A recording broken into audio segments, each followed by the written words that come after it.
આપણી સાથે અમિત ત્રિવેદી જોડાયેલા છે। અમિતજી, ખાસ કરીને આજે આપની ક્યાં પસંદગી બનતી દેખાઈ રહી છે ઓપ્શન રણનીતિ માટે? ઓપ્શન્સની હિસાબે ઇન્ડિગો પર ધ્યાન રાખી શકાય, ઇન્ટરગ્લોબ એવિએશન પર।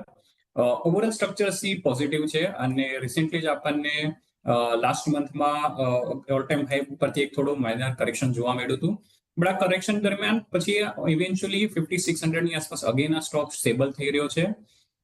તો પોસિબિલિટી છે કે અગેન જે ઉપરમાં 6100 ના લેવલ જે છે આ સ્ટોક રિવિઝિટ કરી શકે।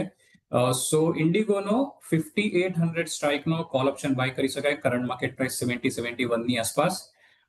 3030 નો સ્ટોપ લોસ રાખવો જોઈએ અને 150 નો ટાર્ગેટ રાખી શકાય આ 5800 ના કોલ ઓપ્શન માટે।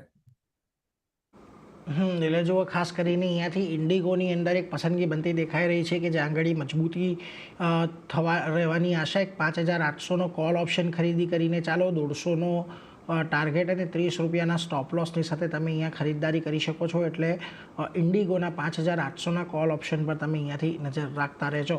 પરંતુ જુઓ, અત્યારે